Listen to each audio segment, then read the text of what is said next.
नमः समयसाय स्वानुभूत्या चकास्ते चित् स्वभावाय भावाय सर्वभावांतरक्षिते। अज्ञानी की पहचान के चिन्ह के बारे में कल हमने चर्चा की थी कि हम अज्ञानी हैं कि ज्ञानी हैं, इसको कैसे पहचाना जाए, इसकी पहचान का चिन्ह क्या है। तो आचार्य देव ने कोई नई बात नहीं कही, जो पीछे जो बात कही थी उसी का विस्तार किया। पीछे शास्त्रीय शब्द थे जो शास्त्र के पाठियों को समझ में आए, और यहाँ बिल्कुल सरल सीधे शब्दों में बात कही है।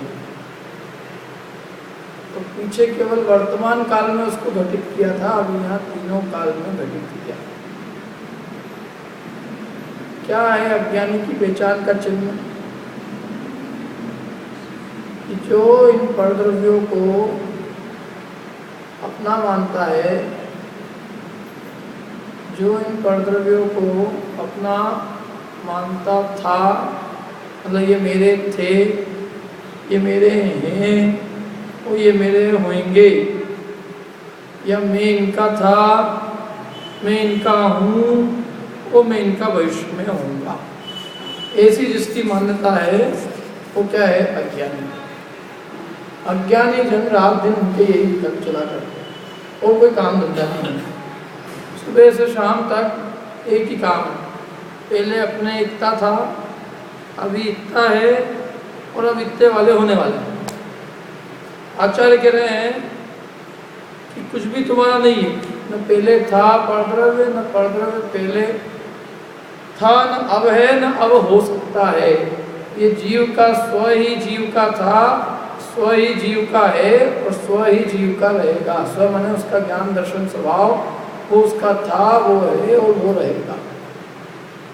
अब कभी कभी पढ़ के लगता है ऐसा हो सकता है, तो आदमी कहता हूँ अभी वर्तमान में जो चीज़ें अपनी है उसको तो आदमी अपनी कह सकता है, लेकिन भूतकाल में मेरी ये थी, भविष्य में होगी, ऐसी भी कोई कल्पना करते यहाँ कर रहे हैं। ऐसी कल्पनाएं रात दिन हम कर रहे हैं।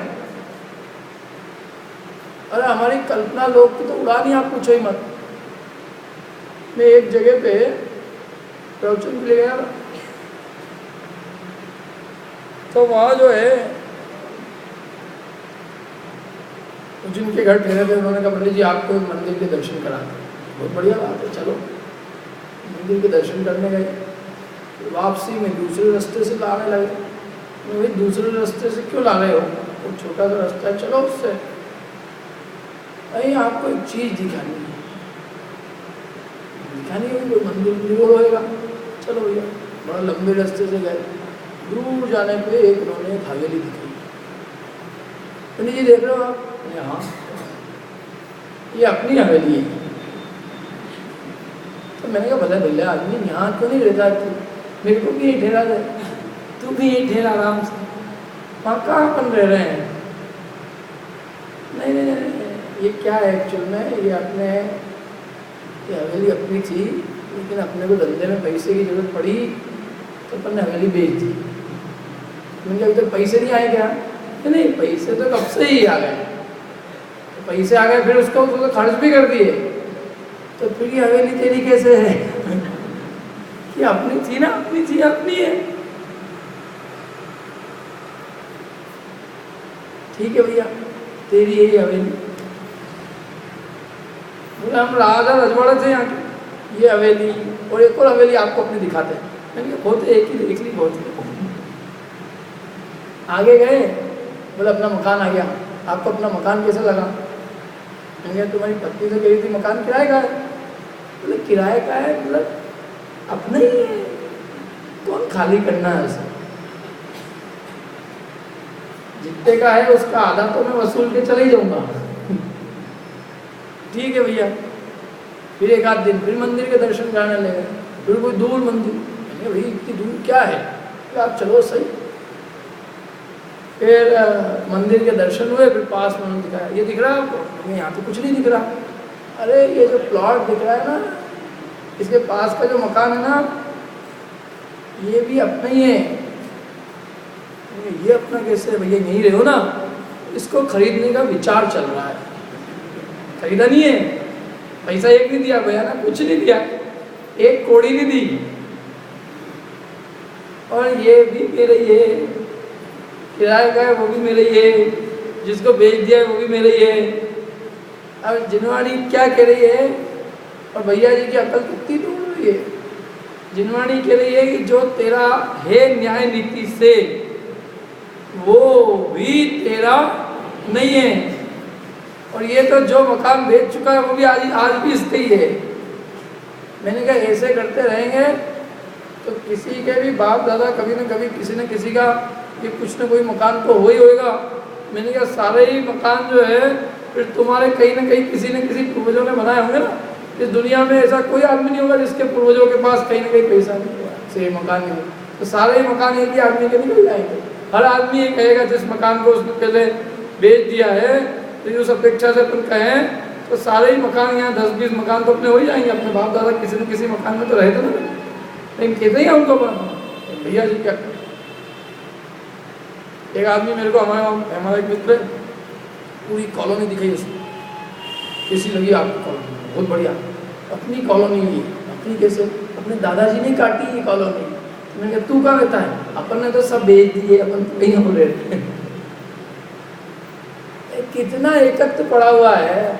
आदमी की बुद्धि तो देखो कितनी हद दर्जे की परद्रव्यों में पड़ी हुई है कि जिसको दुनिया भी उसका नहीं कहती, ये उसके अंदर भी अपनापन करता है। जिनवाणी कह रही है कि दुनिया जिसको तुम्हारा कह रही है वो भी तुम्हारा नहीं है, और यहाँ तो जिसकी खरीदने की प्लानिंग है वो भी हमारी होगी आज से। एक भी अपनी धंधा होता है, कई लोग बोले साहब अपन तो करोड़पति हो गए। कैसे, ये जो माल खरीदा है अपन ने, ये माल निश्चित रूप से दुगना होने वाला है। और इंदौर में हम जाते हैं तो लोग बता देते हैं पंडित जी ये देखो ये जो प्लॉट है ना ये अपना है, और अपन 50 करोड़ का आसामी तो है ही, 50 करोड़ का तो है ही नहीं। अरे यहाँ से एक रोड आने वाली है, फिर वहाँ आगे ये होने वाला है, वो होने वाला है। इनके तेरे जीते जी कि मरने के बाद भले आदमी जो आज है तो उसकी बात करे, कि जो नहीं है उसकी बात करे। जिनवाणी क्या कह रही है और तेरी दिशा कहाँ तोड़ रही है, क्या कह रही है जिनवाणी कि ये जो परद्रव्य है इनको जिसने अपना मान रखा है वो अज्ञानी है, मिथ्या दृष्टि है। ये कह रही है जिनवाणी। जो मकान तुम्हारा है ना, जिसको सारी दुनिया तुम्हारा कह रही है, जिसको तुमने पैसे दे के खरीदा है, बनवाया है, वो भी तुम्हारा नहीं है। उसमें जब घुसते हैं ना तो बिल्ली आंख दिखाई थी, गेट आउट फ्रॉम हियर।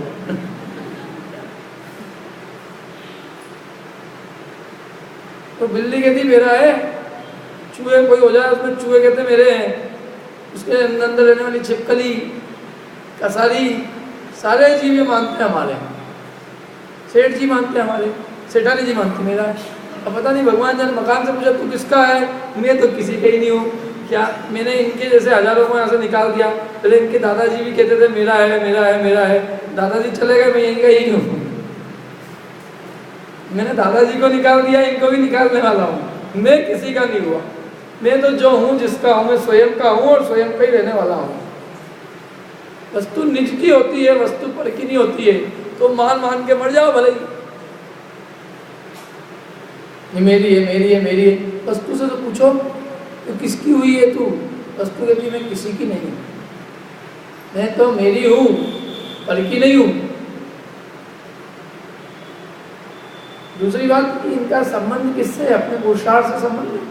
हमने पुरुषार्थ करके इतना काम किया, हमने अपनी बुद्धि से, अपने दिमाग से, अपनी पढ़ाई से और इससे हमने पैसा जोड़ा। क्योंकि भ्रम में हो, ये सब पूरे पुण्य का उदय है क्या। और जब तक पुण्य का ठाट है तब तक ये सब सामग्री का संयोग है, संयोग तुम्हारे तो फिर भी नहीं हुए। और इनका करार उस कर्म के साथ में, तुम्हारी बुद्धि के साथ नहीं। जितने दिनों तक पुण्य का करार है उतने दिनों तक वो सामग्री साथ में है, और जब पुण्य खलास वो सारी सामग्री कैसे गायब होएगी तुमको पता भी नहीं चलेगा। जब वस्तु आई तब तो पुण्य खर्च हुई, और वस्तु टिकी रहने में भी पुण्य खर्च हो रहा है। क्या जो दूध अपन आज पी रहे हैं वो दूध अपने को कल पीने को मिलेगा कि नहीं मिलेगा इसकी गारंटी नहीं है। आज का पुण्य था, पी लिया, कल रहेगा कि नहीं वो पुण्य कोई भरोसा नहीं। गाड़ी कब तक चलने वाली है? जब तो पेट्रोल है, पेट्रोल खत्म गाड़ी खड़ी हो जाएगी। इसलिए इसका तुम्हारे साथ क्या संबंध है? इसको ये तो कर्म रूपी बेरी ने तुम्हारे को दी है, तुम्हारे से नहीं है ये। तुम मान मान के मर जाओ भले। कोई आदमी चाहता है क्या मेरी चीज चली जाए? क्यों? कोई करोड़पति रोड़पति होना चाहता है क्या? लेकिन होते कि नहीं होते? आज करोड़पति कल रोड़पति, और रोड़पति को भी पता नहीं चलता कब वो करोड़पति हो जाता है। ये सारी सामग्री का जो संयोग होता है सब कर्म के उदय का खेल है, इसमें अपना कुछ नहीं है। अपना पुरुषार्थ अपने निज कल्याण में लगता है। क्या? अपने राग द्वेष का अभाव करने में अपना पुरुषार्थ लगता है। आत्म कल्याण में, आत्मा को समझने में अपना पुरुषार्थ लगता है। बाकी अपन ये समझे कि हमारे पुरुषार्थ से अधिक कुछ नहीं है, ये भ्रम है बहुत बड़ा संसार में। इनकी सारी चिंता छोड़ो कर्म के उदय पे, और तुम अपना काम करो। क्या? और ये कर्म तो बेरी है, शत्रु है कि नहीं? रोज उसको नाश करने के लिए धूप चढ़ाते, अष्ट कर्म देना है, धूपम निपांति स्वाहा। तो जिसके नाश के लिए धूप चढ़ा रहे हो उसकी दी हुई सामग्री में प्रेम कैसे कर सकते हो? शत्रु ने अपने को जेल में बंद रखा, मिलने वाला आया, और ये क्या जेल है देखे आपने? 4-4 बॉडी गार्ड लगे हुए कि बॉडी गार्ड काहे के लगे हुए? तेरी रक्षा के लिए। हाँ, तेरी रक्षा के लिए। काहे की रक्षा के लिए? ऐसे भाग नहीं दिया इसलिए। तो ये कर्म रूपी जेलर ने सब सामग्री प्रदान कर दी, और थोड़ी सी सामग्री अच्छी मिल गई, थोड़ी जेल अच्छी मिल गई, एक आध दिन जेल में खाना अच्छे को मिल गया, तो छुट्टी हुई तो इसने एक एप्लीकेशन लिख के दी कि यही बढ़िया है, अपन क्या मान कर जाओ वापस। तो भले आदमी ये 2 दिन के लिए मिली है, क्योंकि तू बहुत बड़ा कैदी है ना, तेरी व्यवस्था भी बहुत बड़ी करनी पड़ती है। क्या? तिहाड़ जेल के कैदी की तो व्यवस्था तिहाड़ जेल जैसी होगी ना। गवर्नमेंट भी चिंता रखती है मर नहीं जाए, नहीं तो तकलीफ हो जाएगी। तो वो तेरी व्यवस्था जो अच्छी हो रही है ये कोई हमेशा रहने वाली नहीं है। जिसकी अगले दिन किसी को फांसी चढ़ाते हैं उसको भी खाने को बहुत अच्छा देते हैं, लेकिन यदि वो ये समझे कि अच्छा दे ही रहे हैं तो क्या दिक्कत है? अरे भाई ये कब तक है? ये बात ये कल तक की कहानी है ये। और ये तो जेलर की इच्छा से मिला है ना, तेरी इच्छा से। जेल अच्छी भी मिली है तो तेने करी कुछ उसमें? जेलर ने पोती उतवाई और तेरे को दे दी। 2 दिन के लिए यदि अच्छा खाना पीना मिलने लग जाए और कोई आदमी कहते हैं मेरे को तो यहाँ से जाना ही नहीं, तो उससे बड़ा मूढ़क और कौन होएगा? ऐसे देह मिली अपने को, थोड़ा समय के लिए अच्छी मिल गई, अपन बोलते हैं इसको तन कारागृह। शरीर क्या है? कारागृह है। शरीर जेल है, जीव को रखने के लिए जेल है। और 2 दिन के लिए इसको शरीर क्या अच्छा मिला? ये लोग कहाँ यहाँ से जाओ, तो यही बढ़िया है, क्या दिक्कत है? जो शरीर दुख का कारण है ये जीव उसी में रहने को तैयार हो गया। और वनिता पत्नी, पत्नी बेड़ी है। बेड़ी में बांधने के लिए, ये छोड़ के नहीं चले जाए, उसके लिए उसको बेड़ी की उपमा दी। और वो तो कवि ने लिखा इसलिए पत्नियों को बेड़ियों की उपमा दी। यदि कोई कवित्री लिखती तो वही लिखते थे पति जो है वो बेड़े हैं। बेड़े मतलब वो वाले नहीं, बेड़ी मतलब वो बांधने के लिए। तन कारागृह वनिता बेड़ी। और ये परिजन जन रखवाले, ये रखवाले हैं। काय बात के लिए रखवाले हैं? ये कि ये कहीं छोड़ के नहीं चले जाए इसके लिए रखवाले हैं। ये सब कैदी कैद से नहीं भाग जाए इसके रखवाले हैं। ये 4 जने पुलिस वाले दिख रहे हैं, ये तू छोड़ के नहीं जाए। समझ में आया? ऐसे ये सारे परिवार वाले जिनको तू अपना कह रहा है, तो सब तेरे को कैद में रखने के लिए, पत्नी बांधने के लिए, और शरीर रूपी कारागृह में पड़ा हुआ है। और उसमें रहने के बाद में उससे मुक्त होने की नहीं सोच रहा है और कह रहा मेरे तो बहुत बढ़िया व्यवस्था है पंडित जी, आपने देखा नहीं मकान दुकान, ये क्या है? ये वैराग्य की भावना पढ़ते क्या हो, करते क्या हो? सब वो तो पढ़ने के लिए होती है, कभी सोचने वोचने के लिए नहीं होती। पढ़ने में तो क्या है, हम चाहे जो पढ़ दें, कुछ भी पढ़ सकते हैं, हमको क्या पता उसको क्या लिखा है। जैसे वो गीत होते हैं ना, गीत शादी के गीत, तो क्या होता है गीत फिक्स होते हैं, जिसकी शादी होती है नाम उसका रख देते हैं और वो आदमी मूर्ख बनता रहता है। मेरे इतने गीत मेरे को ही नहीं मालूम इतना महान हूँ क्या, तो तेरे को एक दिन महान नहीं कहे तो तू ऐसे गड़बड़ में फंसे कैसे? क्या फंसाने के लिए तो आदमी के गीत गाने ही पड़ेंगे ना, गधे को भी एक दिन बाप बनाना पड़ेगा, क्या करेंगे? तो रमेश के हो तो रमेश के गीत, सुरेश के हो तो सुरेश के गीत। ऐसे हमारी भी स्थिति बहुत कुछ हो चली है, हमारे खुद के गीत नहीं आजकल, हमारे तो गीत भी किराए के आने लग गए। अन्य मतों के जो भजन भजन होते हैं हमारे यहाँ जाते, कल मैं सुन रहा था शाम को बैठ, हो क्या रहा है? घंटा बज के अजितनाथ घर में आ गए, संभवनाथ भी आ गए, पारसनाथ भी आ गए। मैंने इनको मानी जाना है, ये भगवान को यहाँ बुला रहे हैं। हमारे यहाँ भजन गाते थे, कभी वीर बन के महावीर बन के चले आना, प्रभु जी चले आना। मैंने कहा तुम बहुत शाने हो यार, तुम खुद नहीं जाना चाहते, तुम उनको ही अपने साथ कर रहे हो। तुम भगवान को ही नहीं छोड़ रहे तो पंडित को नहीं छोड़ोगे? अरे तुमको वहाँ जाने की बात थी भगवान ने, कि तुम वहाँ चले आना, कि तुम उनको ही बुला लो और वो आ जाएंगे। भगवान आते हैं ऐसे, कभी वीर बन के महावीर बन के आदिनाथ बन के, और ठोको क्या ठोक रहे हो? थोड़ी अक्ल तो लगाओ। कहीं का भजन कॉपी किया, उनके राम थे किशन थे, क्योंकि वो बन के आते हैं, उनके अवतारवाद है। तो भगवान है वो कभी देखते हैं क्या बनना, राम बन के आ गए, किशन बन के आ गए। और यहाँ कोई बन के नहीं आता है, यहाँ तो जो जीव है वो स्वयं मोक्ष का पुरुषार्थ करके भगवान बन के चले जाता है। और वो जीव बिल्कुल स्वतंत्र है और दूसरा जीव बिल्कुल अलग आया है, और वो खुद पुरुषार्थ करके वो अलग भगवान बनेगा। 24 के 24 भगवान अलग अलग है, ये कोई किसी एक भगवान के अवतार नहीं है जो भगवान ऊपर से आ जाए यहाँ पे देख देख के। तुम्हारी मान्यता अलग है, उनकी अलग है। तुमने तो किराए के गीत कॉपी कर लिए, अकल तो लगा ही नहीं, नाम बदल दिया, पंडित जी ने पकड़ लिया। ये किराए की चीज है, ये खुद की नहीं है। ये खुद की होती तो थोड़ी अकल तो लगती ना। गीत कोई अपने कम नहीं है, अपने पंडित अपने विद्वानों ने क्या बहुत गीत लिखे, ध्यानत राय जी ने कितने अच्छे अच्छे गीत लिखे, पूजाएं कितनी अच्छी अच्छी एक से एक। तुमको कुछ नहीं आता है तो पूजा ही बोल दो कम से कम, एक कुछ भी फटा कुछ ठोक दो। वो एक आध कीर्तन आते तो भी ठीक है, एक आए दो आए तीन है, मैंने कब तक आते रहेंगे कीर्तन कर दिया। और घर में ही आ रहे हैं, इनके मंदिर में भी आए तो समझ में आए, मकान में आ गए घंटे जैसे कीर्तन करा जाएंगे, क्या होएगा? मैंने कहा भगवान जाने क्या होता है यहाँ पे। मैं सोचता था इंदौर ने तरक्की की है, खंडवा तो बहुत धार्मिक और बहुत ही महान लोगों की नगरी है, लेकिन मेरे पाँव की थोड़ी जमीन खिसक गई। मैंने कहा क्या रहे, कोई बुद्धि होती कि नहीं, बताओ अक्ल होती कि नहीं होती? कि ओम जय जगदीश प्रभु, जगदीश हटा ओम जय महावीर प्रभु।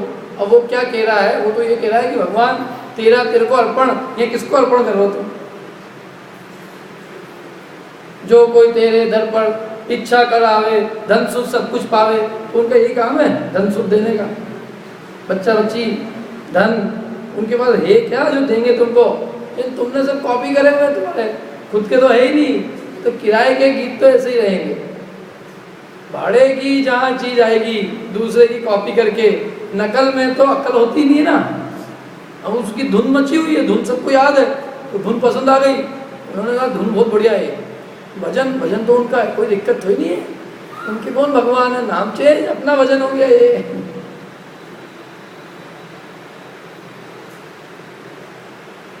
थोड़ा बहुत पढ़ना और स्वाध्याय करना जरूरी है कि अपनी मान्यताएं क्या है और उनकी मान्यताएं क्या है। ये तो यही स्थिति होने वाली है, नाचेंगे गाजेंगे और कहेंगे पापी देश होटल की मारो, देश होटल की मारो। देखो अपन जो पूजा करते हैं ना, क्या करते हैं सब बताओ? पूजा में अपन भगवान को सुनाते हैं। भगवान बैठे थे आराम से, तुमको जो बोलना हो सुन रहे आराम से। हमने भगवान को अपनी बात सुना दी अच्छे से। थोड़ी बहुत उनकी भी सुननी पड़ेगी। अपन ने उनकी सुनने के लिए टाइम नहीं रखा, अपन ने उनको सुनाने के लिए। अपना कभी समझ लो अपने को, अपन रिटायर हो गए, धर्म के लिए थोड़ा और अपने को समय मिलने लगा, तो अपन समझ लो पहले 1 पूजा करते थे, तो अपन क्या करेंगे 2, थोड़ा और टाइम मिला 4, जहाँ पे 1 देते थे तो क्या करेंगे 2 4 3 4, थोड़े मंदिरों के दर्शन कर आएंगे, पहले 1 कलश करते 2 कलश करेंगे। लेकिन ये यहाँ तक नहीं आएगा आदमी। भगवान की सुनने को किसी को फुर्सत नहीं है, भगवान को सुनाने की तो फुर्सत। सुनो तुम बैठे हो आराम से, मारी दीन तणी सुन विनती, विनती सुन रहे ना तेरी। अरे तू जितने दुख बता रहा है उससे ज़्यादा तो हमको मालूम है, लेकिन हमने इसका उपाय भी बताया है, दुखों से छूटने का उपाय जिनवाणी के अंदर, थोड़ा वो भी पढ़ ले। लेकिन इसकी दशा तो ऐसे रोगी की है जो अपने रोग का तो वर्णन करता है, लेकिन रोग के उपचार की सुनने के इसके पास में फुर्सत ही नहीं है। डॉक्टर के पास गया, डॉक्टर साहब, अरे डॉक्टर साहब क्या बताऊँ, रात भर नींद नहीं आए, पेट खराब हो गया। कल मैं उनके घर गया था, और वो तो उनसे हमारा आपको मालूम है कितने सालों का प्रेम है। उनकी पत्नी ने भजिए बनाए, बरसात का मौसम था, आधे घंटे तक भजिए की गीत गाए, पता। अब वो बोले कि तेरे नाड़ी देख के हमको समझ में आ गया क्या है, अब तेरे को बोलना है, तेरे मन का दुख ऐसे कम नहीं होएगा तो बोल। बोलता रहा आधे घंटे तक, ये तकलीफ थी, सुनते रहे, क्या करें, अम्मा जी कोई आ जाए तो क्या करें, सुना। अब उन्होंने कहा हो गया, अब मैं तुम्हारे को इसकी दवाई बताता हूँ। इतने में उसका घड़ी की तरफ ध्यान गया, 9 बज गई, ऑफिस का टाइम हो गया, आज नहीं। क्या, अरे तो मेरा ऑफिस का टाइम है भैया, अभी मैं कुछ नहीं सुन सकता, मैं लेट हो जाऊँगा। और भगता हो, अब तू आधी घंटे उनको तो तू सुना गया डॉक्टर साहब को, डॉक्टर साहब ने जैसे ही दवाई देना चालू करी तो भग गया है, मेरे टाइम नहीं है। भैया तूने अपना रोग तो पूरा निवेदन किया, लेकिन जब तक इसका उपचार नहीं समझेगा तब तक उस रोग से मुक्त कैसे होगा। उपचार सुनना ज़्यादा जरूरी है। तो 5 मिनट में भी बोलता, अपनी तकलीफ उनको समझ में आ जाती है, उनको मालूम है रोज ऐसे रोज ये इस समय ऐसा, इस मौसम में ऐसी बीमारी चल रही है। 10 को देख चुके हैं, तुम्हारा नाड़ी देख के समझ गए हो, फिर भी उन्होंने कहा ठीक है बोल। लेकिन दवाई तो लेवे भला आदमी, तो दवाई लेने का समय नहीं है इसके पास। क्या ये जितने लोग पूजा करते हैं इनसे अर्थ पूछो, एकदम एक इतना सा अर्थ पूछो, धवल मंगल गान रवा कुले जिन ग्रहे जिन नाथ महामिली। क्या है धवल मंगल गान रवा कुले, रवा कुले मैंने आकुलता हो जाती है, क्या है इसका अर्थ मालूम? कभी सोचा इसका क्या अर्थ है? सब वो अपना काम तो ही, अपना काम तो बोलने का है, समझने का काम तो तुम जैसे लोगों का है।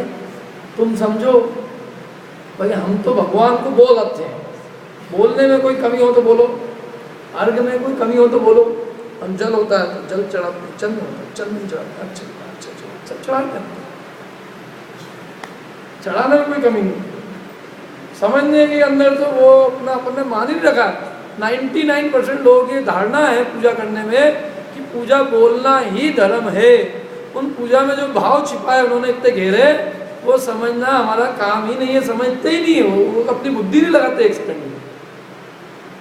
मैं तो लोगों से पूजा करने में डर लगता है, क्योंकि मेरे को कोई चीज़ समझ में नहीं आती तो मैं थोड़ी देर 1 बार 2 बार 3 बार पढ़ने लगता हूँ, तब तक तो आगे गाड़ी चली जाती है। और पंडित जी कहाँ गए, इधर आओ, वो पुष्प तो तुम्हारा रह गया, नैवेद्य रह गया, मैंने ये रह तो गया, लेकिन ये इसका अर्थ क्या है? अभी तो पूजा करो, फिर बाद में तुम देख लेंगे इसकी जो भी है। एक लाइन का अर्थ समझने लायक है वो। पूजा इतनी जोरदार लिखी है, मैं कहता हूँ पूजा स्वाध्याय है, लेकिन किसके लिए? जो समझे उसके लिए। समझ में नहीं आए तो क्या आड़म ताड़म कचू न जाड़म, कदाचित उसमें कोई अशुद्धि भी लिखी हो तो अपने क्या जाना है? क्या जैसे वो क्षमावाणी के पत्र होते हैं ना, टाइम किसको, फुर्सत किसको पढ़ने की, गाली भी भर के भेज दो उसमें, किसको फुर्सत? वो तो कार्ड आया, किसका आया, ले वो क्या न पढ़ने वाले को फुर्सत है, न लिखने वाले को फुर्सत है। उनके लिस्ट बनाई, इनको भेजना है, भेज, उसमें अशुद्धि है कि शुद्धि है, क्या है क्या नहीं, कोई चिंता की बात, सब चल रहा है आराम से। अरे कब तक चलता रहेगा सोचना जरा, मैं तो 2 दिन बाद चले जाऊंगा, लेकिन ये अपने को बहुत आवश्यकता है स्वाध्याय की, नहीं तो ये कुछ समझ में नहीं पड़ेगा कि अपन दिया तले अंधेरा रह जाएगा।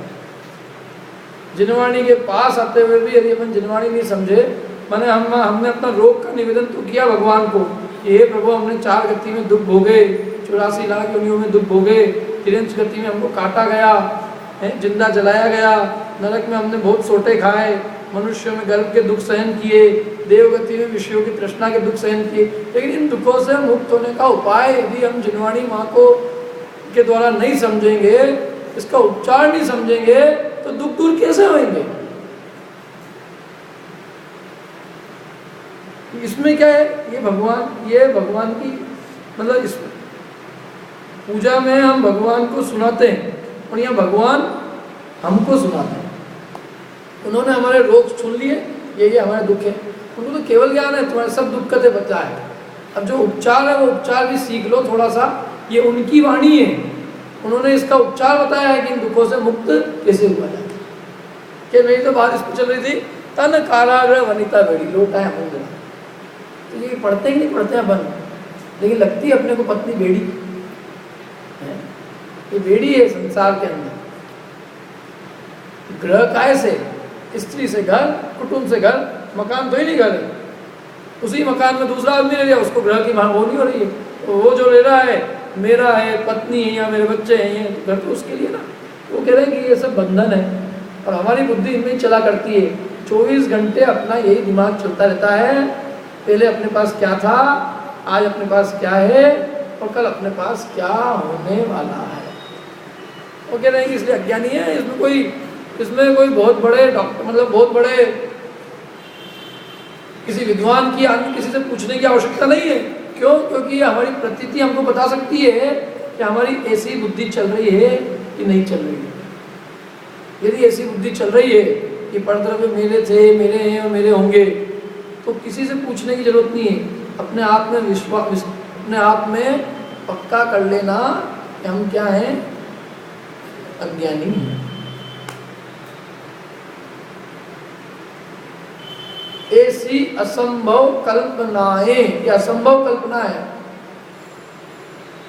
मूढ़ जन, मूर्ख लोग नित्य ही करे, निरंतर 24 घंटे उनका यही काम है, रात को सोते हैं यही विकल्प चलते हैं, सुबह उठते हैं यही विकल्प चलते हैं, रात तक सोते सोते ये विकल्प चला करते हैं। कौन से विकल्प? ये मेरा था, ये मेरे हैं, ये मेरा होएगा। लोगों की बैलेंस शीट बनती है, फ्यूचर फोरकास्ट, इतने का मालिक होने वाला आज ही है। और कितने लोग तो इसके बारे में दुखी होते रहते हैं, पंडित जी अपन तो करोड़पति थे, तो करोड़पति तो अभी क्या करे, अपने दिमाग में सोचा था ये प्लॉट खरीदने का, अपन खरीदा ही नहीं, मैं तो खरीद ही किया था, एक तरह से खरीद लिया होता तो आज मैं करोड़पति होता। तो नी खरीदा तो अभी चित्त में तो करोड़पति का भाव है उसके। क्या ये जो सट्टे वगैरह के धंधे होते हैं ना, उसे करने वाला हर आदमी अपने आप को करोड़पति से कम नहीं समझता। लेकिन सारा ही धन तुम्हारे पास है, सारी दुनिया का तुम्हारे चित्त में तो सारा ही तुम्हारे पास है। जिनवाणी कह रही है जो है वो भी तुम्हारा नहीं है। भैया जी का जो किसी हुआ ही नहीं, जिसकी सोची थी केवल दिमाग में, और वो भी अपना मान के बैठे हुए हैं, कैसे दूर हो ज्ञान वस्तु स्वरूप समझने से। अब देखो आगे क्या कहते हैं, तो अज्ञानी की पहचान की चिन्ह समझ में आया ना, बहुत सरल। सचित अचित मिश्र परद्रव्यों में ये मेरे थे, मैं इनका था, ये मेरे हैं, मैं इनका हूँ, ये मेरे होंगे, मैं इनका होऊंगा। ऐसी जो असंभव कल्पनाएं करता है वो अज्ञानी है, और जो वस्तु स्वरूप को जानता है वो ज्ञानी ऐसे विकल्प नहीं करता। अब देखो आगे क्या कहते हैं, वो कहते हैं देखो भाई अज्ञानी तो ये कहता है ये मेरे, ज्ञानी कहता है मेरे लिए। अज्ञानी कहता है कैसे नहीं है मेरे, मेरे तो है, मेरे किसके हैं, तुम्हारे। तो उसके लिए अगली गाथा दी देखो, अज्ञान से अन्नाण मोहित मधी बहुविध अन्नाण मोहित मधी मज्जमिणम भणति पोगलम दर्भम। अन्नाण मोहित मति, कठिन नहीं है। अन्नाण मोहित मति, अज्ञान से जिसकी मति मोहित हो गई है, वो भणती माने वो कहता है मज्जम माने मेरे, इणम पोद्गलम नवम, ये जो पुद्गल द्रव्य है ये मेरा है। कौन सा पुद्गल द्रव्य? कौन सा पुद्गल द्रव्य? ये मकान जिसमें चेतना नहीं है, मकान, दुकान, स्त्री, पुत्र आदि सचेतन ले लो, ये सब क्या है? मेरे हैं। ये पुद्गल द्रव्य क्या कहता है उसको? मेरा है। जो परिवार वाले उनको तो शरीर ही दिख रहा है ना, आत्मा तो दिख नहीं रहा है। तो अज्ञान से मोहित मति, ये मेरा है। जिसको तू अपना कह रहा है तो पुद्गल है, उसका आत्मा तो दिखाई नहीं देता है। समझ में आया? जो दिख रहा है वो कौन है? ये पत्नी मेरी है। पत्नी तुम्हारी, पत्नी का आत्मा बिल्कुल भिन्न है, और उसका शरीर है, और शरीर क्या है? पुद्गल है। तो अज्ञान से मोहित है मति जिसकी, वो ये कहता है कि ये परद्रव्य क्या है? मेरे हैं। बद्धम बद्धम चता, जो बद्ध है और अबद्ध है। बद्ध माने और अबद्ध, दो प्रकार के द्रव्य है, बद्ध और अबद्ध। बहुभाव संयुक्तो, जो राग द्वेष आदि अनेक भाव से युक्त है, ऐसा अज्ञानी जीव ये जो पुद्गल द्रव्य है, जो बद्ध है और अबद्ध है, उनको वो ये कहता है कि ये मेरे हैं। कौन कहता है? अज्ञानी। किनको कहता है? पुद्गल द्रव्य को। कैसे पुद्गल द्रव्यों को? जो बद्ध और अबद्ध। बद्ध मतलब अबद्ध कौन है? अबद्ध, अबद्ध माने जिनसे अपना एक क्षेत्र का संबंध नहीं है। कौन है ऐसी चीजें? संयोग संबंध। संयोग संबंध किससे? अरे स्त्री, पुत्र, मकान, जायदाद, रुपया, पैसा, ये अबद्ध है। अबद्ध माने बंधे हुए नहीं है अपने से, एक क्षेत्र का संबंध नहीं। हम जाएं तो स्त्री हमारे साथ चिपक के नहीं चलेगी, तो ये हमारे से अबद्ध है। कौन अबद्ध है? ये जिनसे हमारा एक क्षेत्र का संबंध नहीं है, जिनका संयोग हुआ है और वियोग कभी भी हो सकता है, मरने के पहले ही, वो सब अबद्ध में जाएंगे। और बद्ध में, बद्ध द्रव्य कौन है? परद्रव्य। बद्ध पुद्गल द्रव्य, बॉडी, शरीर, ये शरीर बद्ध है, शरीर बद्ध पुद्गल द्रव्य और अबद्ध पुद्गल द्रव्य। इनको अज्ञान से जिसकी मोहित है बुद्धि, जो रागादि भाव से युक्त है, मोह राग द्वेष भाव से युक्त है, वो क्या कहता है? इनको ये मेरे। ठीक है? अब देखो, सवर्ण दिट्ठो जीवो उग लक्षणों निच्चम। सवर्ण दिट्ठो जीवो उग लक्षणों निच्चम। सवर्ण दिट्ठो, सवर्ण माने सर्वज्ञ, आण माने ज्ञान, दिट्ठो माने देखा गया है। सर्वज्ञ के ज्ञान में देखा गया है। क्या देखा गया है? जीवो उग लक्षणों निच्चम, जीव उपयोग लक्षण वाला है। निच्चम माने नित्य, जीव तो सदा उपयोग लक्षण वाला है। क्या है? ये आचार्य ने गाथा लिखी। ये अज्ञानी है ना, ये अज्ञानी क्या कह रहा है? ये परद्रव्य, स्त्री, पुत्र, मकान, जायदाद मेरे हैं, मैं मकान वाला हूँ, दुकान वाला हूँ। तो वो आचार्य कहते हैं कि भाई हम तेरी बात मान लेते हैं, कोई दिक्कत तो ही नहीं, लेकिन ये भगवान जिनेंद्र ने क्या कहा तेरे को? भगवान जिनेंद्र तो तेरे को ज्ञान दर्शन वाला कह रहे हैं, और तू कह रहा है कि मैं मकान दुकान वाला हूँ। तब दिक्कत ये है कि हम किसकी माने, तेरी की भगवान की? दोनों में से सच्चा तो कोई एक हो सकता है। मैंने जैसे आचार्य देव ने मानो अपनी अदालत में अज्ञानी शिष्य को खड़ा किया कि तू ये कहता है कि मैं रुपये पैसे मकान दुकान वाला हूँ, और भगवान ये कहते हैं कि जीव तो सदा ज्ञान दर्शन वाला है। तो अब किसकी माने? तेरी माने कि इनकी माने? यदि भगवान के ज्ञान में तू रुपये पैसे वाला दिखाई दिया होता और फिर तू अपने को रुपये पैसे वाला कहता, तो तेरा ज्ञान विपरीत नहीं होता, सच्चा होता। लेकिन भगवान से हमने पूछा कि ये क्या है, किसके पति हैं? तो भगवान ने कहा ये तो ज्ञान के पति है। भगवान ये तो कह रहा करोड़पति है, भगवान के उससे ही पूछ लो, या तो वो झूठा है, हम झूठे हैं। कोई ना कोई एक तो झूठा है, या तो सर्वज्ञ का ज्ञान झूठा है या अल्पज्ञ का ज्ञान झूठा है। हम तो भैया बीच में। आचार्य देव कहते हम कुछ नहीं कहते, ये अज्ञानी ये कहता है, लेकिन सर्वज्ञ के ज्ञान में क्या दिखाई दिया है? जीव तो सदा उपयोग लक्षण, उपयोग माने ज्ञान दर्शन वाला, ज्ञान दर्शन का जो व्यापार है उसका नाम उपयोग है। जीव तो ज्ञान दर्शन में है सदा काल, ये उसका स्वभाव है। जो सदा काल उसके साथ रहे वही उसकी चीज है, जिसका कोई ठिकाना नहीं है, जिसकी रक्षा करनी पड़े वो अपनी नहीं है, जिसकी कोई रक्षा नहीं करनी पड़े, जो सदा काल अपने साथ रहे ही रहे, वो अपनी चीज है। अपनी चीज की रक्षा करनी पड़ती है क्यों? अपनी चीज अलग हो सकती है अपने से। हम पर वस्तु की रक्षा करते रहते हैं और उसकी हमसे चलती नहीं है। उसका मालिक कौन है? वो कर्म का उदय, वो जेलर है। कब तक इसको पानी देना, कब तक दूध देना, कब तक क्या चीज देना, वो सारा कर्म का उदय निर्णय करता है कि इनको कब तक दूध पहुँचने वाला है, पानी कब तक पहुँचने वाला है। तो उसका संबंध तो उदय से है, वो हमारी नहीं है। हम रक्षा करते करते चिंतित हो जाते हैं तो भी चली जाती जाती नहीं। और जो हमारी चीज है वो कभी हमसे अलग होती नहीं। ज्ञान दर्शन जीव का स्वभाव है, जो जीव से त्रिकाल में कभी अलग होता नहीं। सोते जागते, मूर्छित अवस्था में, नींद में, हर समय जीव ज्ञान दर्शन स्वभाव ही है। हर समय ज्ञान दर्शन स्वभाव का कभी अभाव नहीं होता, है कि नहीं है? अपने जो गुण है आत्मा के, ज्ञान दर्शन सुख वीर, ये आत्मा की असली निधि है। बाकी ये अपनी निधि नहीं, परद्रव्य की। जो अपनी चीज है उसमें तो हमारा परायापन है, और जो पराई वस्तु है उसमें अपनापन है। अपनी चीज में परायापन कैसे? ये ज्ञान अपनी निधि है। हम कैसे मानते हैं? इंद्रियों से, शरीर से ज्ञान की उत्पत्ति मानते हैं।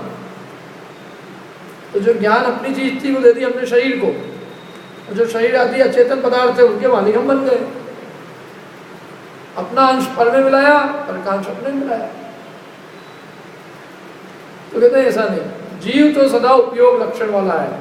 अपनी वस्तु के मालिक बनो, उसकी कोई चिंता नहीं रक्षा करने की। और पर वस्तु की कितनी रक्षा करो, वो रक्षा करते करते भी अपनी इच्छा से रहती नहीं है। तो जो अपनी रहती नहीं वो अपनी कैसे हो सकती है? अपनी तो अपनी वही है जो सदा काल अपने साथ रहे। समझ में आया? जब चली जाएगी वस्तु तब अपनी नहीं रहेगी, ऐसा नहीं है। जब अपने संयोग में है तब भी वो अपनी नहीं है। यदि वो अपनी होती तो उससे कभी भी अपना वियोग नहीं होता। अपनी वही है जो शाश्वत है। ज्ञान दर्शन शाश्वत है, इसलिए वो अपना स्वभाव है, और बाकी और कुछ भी संसार में अपना नहीं है। तो भगवान के ज्ञान में तो जीव उपयोग लक्षण वाला देखा गया। अब वो कह रहे फिर भी तेरी अर्जी हम मान सकते हैं। तू अदालत में आया है, भगवान की अदालत में, तो मान सकते हैं। क्या मान सकते हैं? एक तरीका है जिससे कि तू पुद्गल द्रव्य को अपना कह सकता है। ये पुद्गल द्रव्य तेरे हो सकते हैं, तू इनको अपना कह सकता है। उसका एक उपाय है। क्या उपाय है? यदि सो पोद्गल द्रव्य बुधो जीवम आगतम इधरम। देखो क्या है इसका अर्थ। यदि जीव जो है पुद्गल पने को प्राप्त हो जाए तो तू पुद्गल को अपना कह सकता है। भाई जीव का कुछ अंश पुद्गल मिल जाए, चेतन के कुछ प्रदेश मकान हो जाए, दुकान हो जाए, रुपया पैसा हो जाए, तो ये उसको अपना कह सकता है, कोई दिक्कत नहीं। क्योंकि चेतन बन गया ना पुद्गल। चेतन यदि पुद्गल हो जाए तो पुद्गल को अपना कह सकता है।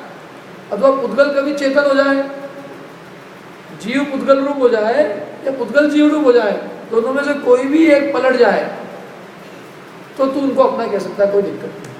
लेकिन यदि जीव पुद्गल रूप ना हो, पुद्गल जीव रूप ना हो, तो फिर तू इस पुद्गल को अपना कैसे कह सकता है? भाई संबंध स्थापित करने के लिए कुछ होना चाहिए ना, आधार। हम पुद्गल हो गए तो कोई बात नहीं, पुद्गल को अपना कहो। या पुद्गल तुझ रूप हो गया तो भी तू पुद्गल को अपना कह सकता है। लेकिन तू पुद्गल रूप नहीं होता, पुद्गल तुझ रूप नहीं होता, तो तू पुद्गल को अपना कैसे कह सकता है? मैं उदाहरण देता हूँ। समझ लो कोई आदमी अपना नाम लिखाने गया स्कूल के अंदर, नाम लिखाओ, क्या है तुम्हारा नाम एडमिशन के लिए? कि मेरा नाम सुरेश बाकलीवाल। क्या नाम? पिता का नाम रमेश कासलीवाल। तो लिखने वाला ढंग ढंग से बताओ जरा बराबर है। बाकलीवाल और कासलीवाल ये दो कहाँ से आ गए? यदि तुम्हारा नाम बाकलीवाल है तो पिताजी का नाम कासलीवाल कैसे हो जाएगा? बुलाओ तुम्हारे पिताजी के बाद, कल है नहीं तुमको कुछ भी। पिताजी को बुलाया, क्या नाम है साहब आपका? रमेश कासलीवाल। बेटा तेरा क्या नाम है? सुरेश बाकलीवाल। तो तुम दोनों बाप बेटे हो, यहाँ लिख सकता हो नाम सुरेश बाकलीवाल, पिता रमेश कासलीवाल। नाम लिखने के लिए क्या शर्त है? वो उसके पिता के रूप में नाम लिखने के लिए क्या सेम होना चाहिए? गोत्र दोनों की सेम होनी चाहिए। गोत्र अलग अलग होवे तो उसको पिता के रूप में पिता पुत्र का संबंध स्थापित नहीं हो सकता। पिता पुत्र का संबंध तभी हो सकता है जब उन दोनों में से एक आदमी अपनी गोत्र बदल के कहे।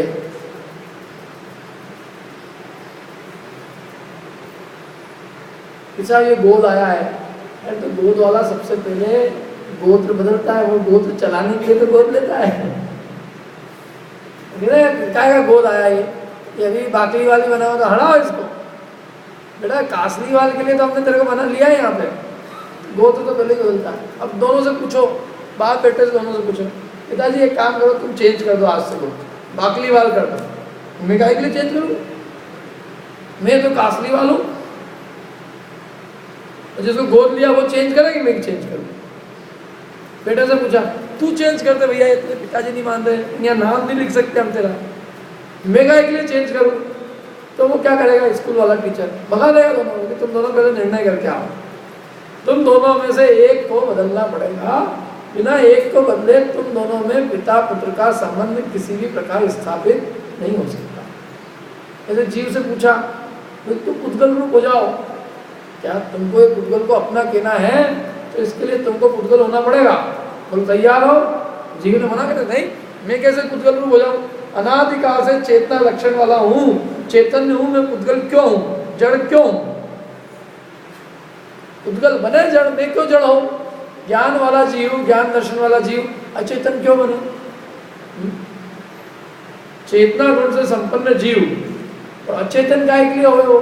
जीव ने दरखास्त खारिज कर दी, नहीं मैं अचेतन बनने को तैयार नहीं हूं। ये मेरी चीज है चेतना, चेतना मेरा सर्वस्व है।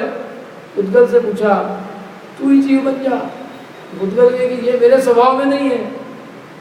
पुद्गल अचेतन कभी तीन काल में, पुद्गल जो है वो चेतन कभी तीन काल में होता नहीं। तो जब पुद्गल चेतन रूप नहीं हो सकता, चेतन पुद्गल रूप नहीं हो सकता, तो फिर इन दोनों में किसी भी प्रकार का संबंध कैसे स्थापित किया जा सकता है? ये मेरे हैं तो तू उन रूप हो गया, तो तेरे हैं तू वो है। तुझको उनको अपना कहने के लिए, अपना बनाने के लिए उस रूप होना पड़ेगा। बिना उस रूप हुए तू उसको अपना नहीं कह सकता। या तो वो तुझ रूप हो जाए या तू उन रूप हो जाए, तो ये कहे जा सकते हैं कि ये पुद्गल द्रव्य मेरे हैं। लेकिन जब दोनों अपना अपना स्वभाव त्रिकाल में कभी छोड़ते नहीं, तो तू किसी परद्रव्य को अपना कैसे कह सकता है? पर तुझ रूप नहीं होता तो पर रूप नहीं होता, तो सीधे सीधे डाका डालने की बात है। पर का स्वामी कौन है? तुम पर के स्वामी बन गए, मालिक जबरदस्ती। अरे उसका स्वामी वो है, हम दूसरे के स्वामी बनेंगे, दूसरा हमारा स्वामी बनेगा। एक काहे के लिए? ये तो एक दूसरे की जबरदस्ती चोरी डकाली है। भाई जो वस्तु जिसकी है वो उसकी होगी ना। यदि हम पर वस्तु के स्वामी बन जाएंगे तो पर वस्तु किसका स्वामी रहेगी? अपनी कि स्वयं की? हम तो उसके स्वामी हो गए, तो वो तो उसका स्वामी बना, खत्म। ऐसा नहीं होता। पर वस्तु की है और निज वस्तु निज की है। पर वस्तु अपनी नहीं होती और हम पर वस्तु के नहीं होते, कोई किसी का नहीं है। ये जैन दर्शन का वस्तु स्वातंत्र है, प्रत्येक वस्तु स्वतंत्र है। यहाँ कोई किसी की होती नहीं, मान मान के मर गए। जिन्होंने ये मानना छोड़ दिया और अपने अपने स्वरूप का ध्यान किया, वो मुक्त दशा को प्राप्त हो गए। और हम यही बैठे हैं, क्यों बैठे हैं? अज्ञान छोड़ने को तैयार नहीं। इधर से रवाना करते हैं, इतनी मार मार के मान के मेरा है मेरा, दुखी हो के यहाँ इस गति से चले जाता है, जिंदगी भर दुख भोगता है। क्यों दुख भोगता है? पर वस्तु को अपना मानता है और उसकी रक्षा की कोशिश करता है। और वो पर वस्तु अपने अधीन है नहीं, अपनी वस्तु अपने अधीन है, पराई वस्तु अपने अधीन नहीं होती। ये अधीन करना चाहता है उसको, होती नहीं, दुखी होता है। तो जिंदगी भर जैन कुल में उत्पन्न होने के बाद भी यदि आदमी दुखी का दुखी चले जाए तो इससे बड़े दुख की बात क्या होगी? क्या दुख का कारण क्या है? ये मन जानते ही नहीं दुख का कारण क्या है। दुख का कारण पर वस्तु में अपनापन है और कुछ नहीं है। ज्ञानी बनना है तो बहुत सरल सीधी बात कह रहे हैं कि पर वस्तु में अपनापन छोड़ो, क्योंकि वो पर वस्तु तुम्हारी है नहीं। यदि होती और फिर तुम अपना मानते तो सुखी हो जाते अब तक। और फिर अज्ञानी का ही कहते, ज्ञानी कहते हैं। तो ये तर्क दिया क्या? जो जीव पुद्गल होए, पुद्गल प्राप्त हो जीवत्व को, तू तब ही ऐसा कह सके हे मेरा पुद्गल द्रव्य को। तू तब ऐसा कह सकता है ये मेरा है। लेकिन यदि जीव पुद्गल पने को प्राप्त नहीं होता, पुद्गल जीव पने को प्राप्त नहीं होता, तो ये तेरा कहना बिल्कुल बेकार है, ये पुद्गल द्रव्य मेरा है। अब देखो आगे क्या कहते हैं। तो इसके बाद में कलश है आगे। अच्छा क्या है? इसके बाद में प्रेरणा दी आचार्य देव कि एक बार एक काम करो, तुम थोड़ा अपना कल्याण का काम करो। ये बहुत दंड फंद बहुत कर लिए। बहुत कोमल शब्दों में आचार्य देव ने अपने को प्रेरणा दी। क्या प्रेरणा दी? देखो कलश पढ़ता हूँ, बहुत प्रसिद्ध कलश है। अयि कथम अपि मृत्वा तत्व कौतूहली सन अनुभव भव मूर्त्वा पार्श्ववर्ती मूर्तम। क्या अर्थ है? अब मेरे को काला अक्षर भेज बड़ा समझ तो नहीं उसको। अयि माने अत्यंत कोमल संबोधन, कोमलता से आचार्य ने अपने को संबोधित किया। अयि कोमलता से बोलता ना किसी को, बहुत मीठी वाणी में, कठोर नहीं, बहुत ही कोमल संबोधन का सूचक अव्यय है ये। अयि हे जीवो, कथम अपि किसी प्रकार भी, मृत्वा माने मरकर भी, तत्व कौतूहली सन, तत्व के कौतूहली बनो, जिज्ञासा अपने अंदर में उत्पन्न करो। तत्व को जानने के लिए खूब ज्ञानी बन जाओ, कौतूहली उत्पन्न कर लो कम से कम, इतना ही जिज्ञासा। क्या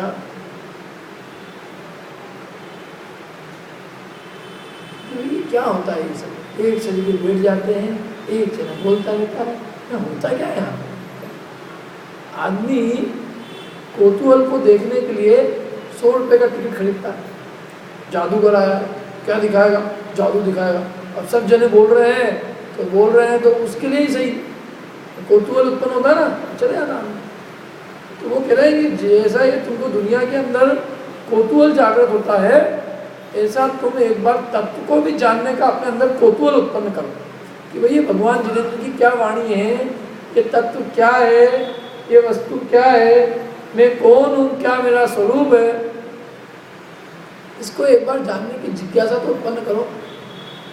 हम नहीं कहते कि तुम एक्सपर्ट की हम बात नहीं कर रहे, हम तो क्या कह रहे हैं, केवल ये अंदर में केवल एक जिज्ञासा ही उत्पन्न हो जाए कि ये भगवान ने यहाँ जिनवाणी में क्या कहा है, मैं कौन हूँ, क्या मेरा स्वरूप है, संसार में दुखी क्यों हो रहा हूँ, इतनी कभी थोड़ी सी बुद्धि तेरे जग जाए क्या। और ये कोई आया है और कुछ कह रहा है, जैसे जगह जगह 25, अरे 5 रुपये अभी यहाँ भीड़ नीचे इकट्ठी हो जाए, समझ लेगा, डम डमाडम भीड़ इकट्ठी हो जाती, लोगों को क्या हो रहा है। तो ऐसे ही समझ लो, एक पंडित आया डम डमाडम, वो क्या कह रहा है, इतना कौतूहल ही तुमको उत्पन्न हो जाए। आचार्य देव कह रहे इतना तुमको जिज्ञासा ही जागृत उत्पन्न हो जाए, तुम्हारी जिज्ञासा ही हो जाए धर्म के प्रति, तो तुम्हारा बहुत कुछ काम हो जाएगा। क्यों? बाकी तो गारंटी है, तुम जिज्ञासा तो अंदर में उत्पन्न करो, ये तत्व की प्राप्ति ना हो ऐसा संभव ही नहीं है। क्या जो अच्छा दुकानदार होता है ना, क्या होता है दुकान गांव के अंदर, ये जो किराने वाले होते हैं, क्या कहते हैं उसको, पनवारी कहते हैं, पनवारी क्या कहते हैं, दुकान खोल के बैठ जाता है। किसान लोग, तो वो किसान समझते बनिया आया है यहाँ पे, खतरनाक प्राणी, तो वो किसान पे बनिया किसान को बोला, अरे भैया इधर आओ, इधर आओ तो सही। तो वो कहना नहीं सेठ जी आज टाइम नहीं है, अभी थोड़ा खेती बुआरी पे जाना है। नहीं जाएंगे पकड़ ले गए। अरे नहीं नहीं तुमको खेती से कौन मना कर रहा है, खेती के लिए आराम से जाना, तुम चाय वाय पी लो जरा, और चाय पी के फिर चले जाना। और किसान चक्कर में आ गया, यार चाय फ्री की मिल रही है, आज तो मैंने बनिए को भी ठग लिया, फ्री की चाय पियाएंगे कुछ नहीं करेंगे, बिल्कुल गया चाय पीने। अब वो बनिया तो बनिया, उसने अपनी बात चालू करी, अब की बार पानी बहुत कम गिरा, पंजाब में चावल कम हुआ, अपने पास तो पिछले साल का पड़ा था, और पिछले भाव का था अपने तो, और अपने सब साले के सारे बोरे बिक गए। अभी एक आध बोरा है, ये भी एक आध दिन में चला जाएगा, और मैंने सोचा इसको भी भाव को भाव ही देंगे। अब वो चाय तो जो है आएगी जब आएगी, किसान का दिमाग फिर गया, यार भाव के भाव चीज मिल रही है, क्या भाव है सेठ जी? सेठ जी ने भाव बताया, बराबर समझ में आ गई उसको, तो बोला चाय वाले को तो इशारा कर चुका है पहले से कि भैया चाय लेके आना, लेके आना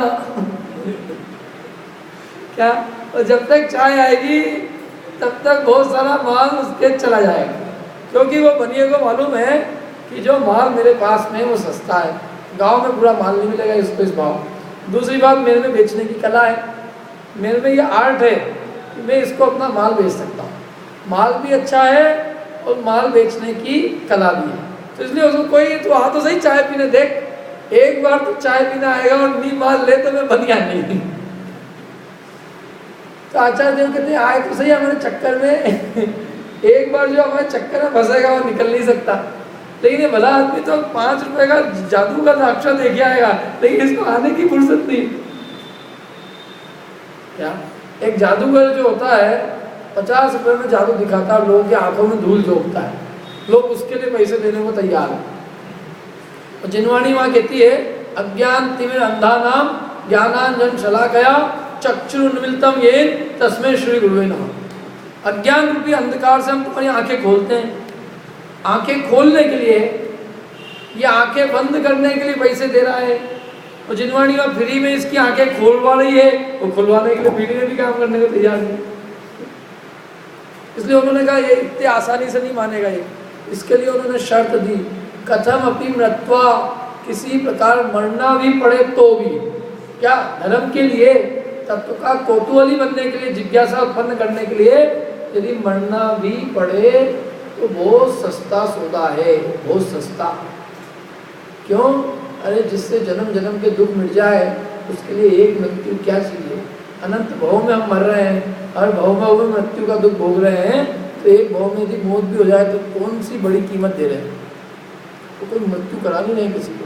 ये तो एक उत्साह की, प्रेरणा की बात है कि इसकी जो तुमने कीमत समझ रखी है कि कितनी अमूल्य चीज़ है, ये मौत भी इसके सामने कुछ भी नहीं है, जिसके लिए तुम जरा सी बात में छोड़ दो।